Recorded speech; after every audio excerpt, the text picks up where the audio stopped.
Мы находимся в 1,5 километрах от побережья Форт Лодердейл во Флориде, над рифом Осборн. Полвека назад здесь решили создать искусственный риф, но никто не мог предугадать, что амбициозный проект приведет к экологической катастрофе. Риф строили из автомобильных шин. Сама идея искусственных рифов благородна. Они создаются для поддержки морской жизни и привлечения промысловой рыбы. В случае с Осборном надеялись убить двух зайцев сразу, помочь океану и утилизировать горы мусора. В 1970-е годы, когда представления об экологии сильно отличались от современных, мысль сбросить покрышки в воду не казалась безумием. В Америке 60-х утилизация шин была острой проблемой. Свалки горели, загрязняли воздух и воду, плодили комаров. А поскольку шина разлагается от 50 до 80 лет, проблема только накапливалась. Власти округа Бровард одобрили проект, получив поддержку инженерного корпуса армии США. Весной 1974 года более 100 частных судов с энтузиазмом вышли в море, чтобы помочь сбросить груз. Проект поддержал гигант индустрии Касьяная, компания Goodyear. Идея была настолько привлекательной, что Goodyear даже использовала дирижабли, чтобы торжественно сбросить в воду золотую покрышку, символ открытия рифа. В пресс-релизах утверждалось, что шины станут идеальным домом для рыб, а морская жизнь в районе умножится вдвое. Планировалось создать самый длинный искусственный коралловый риф в мире. На дно, на глубину 20 метров, легло более 2 миллионов шин, скрепленных стальными и нейлоновыми кольцами, заняв площадь в 15 гектаров. Казалось, это победа для всех. Реальность жестоко разбила эти фантазии. Главное требование к искусственному рифу – неподвижность. Но никто не проверил, как долго крепление выдержат соленую воду. Сталь и нейлон разрушились, и связки распались. Шины обрели свободу. Подхваченные штормами и течениями, миллионы резиновых колес превратились в таран. Они начали мигрировать, врезаясь в настоящие живые коралловые рифы. Шины действовали как тяжелые снаряды, буквально перемалывая хрупкие экосистемы, которые и без того страдали от изменения климата. Вместо того, чтобы стать домом, риф Осборн стал убийцей. Выяснилось и другое. Резина – плохой фундамент. Она слишком гладкая и подвижная. Лишь на 10% шин поселились хоть какие-то организмы, в основном простые губки.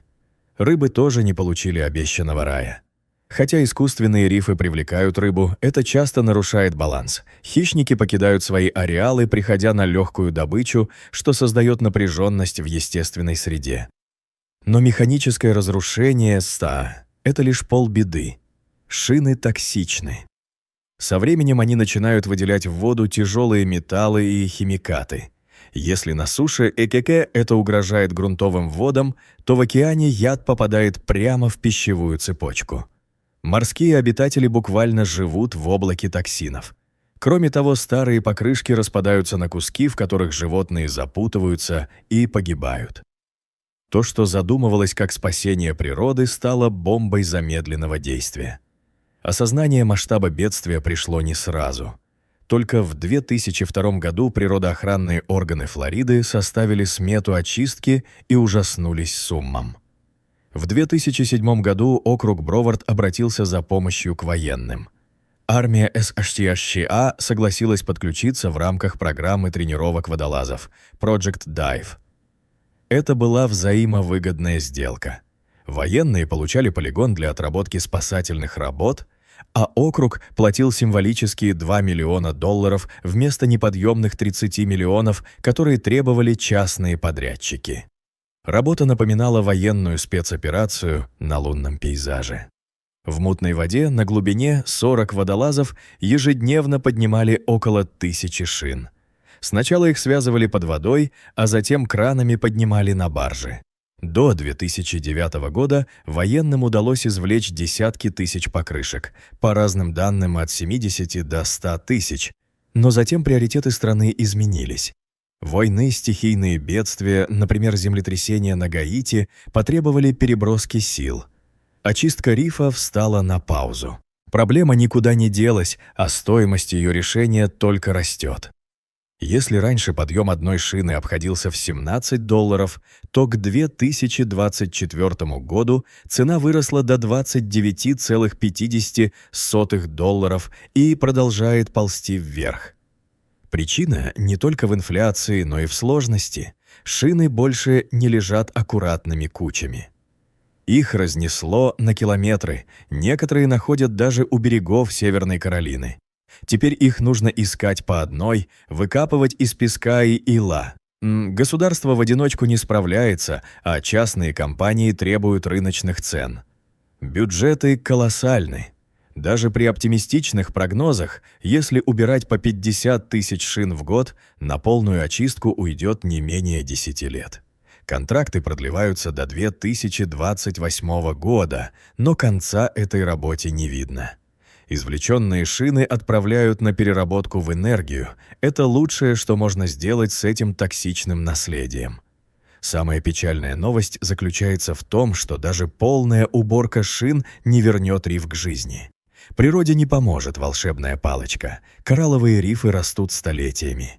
Ущерб, нанесенный Осборном, может потребовать от 20 лет до нескольких тысячелетий для естественного восстановления. Скорее всего, на этом месте придется создавать новый искусственный риф, но уже по современным технологиям. Мировой опыт показывает, что искусственные рифы могут быть эффективными, если использовать правильные материалы – бетон, камень, специально затопленные и очищенные корабли. Япония, например, успешно сбросила в воду миллионы кубометров конструкций для поддержки рыбной популяции. Удачные примеры есть в Гибралтаре и других странах. Но бетон и сталь стабильны, а резина – нет.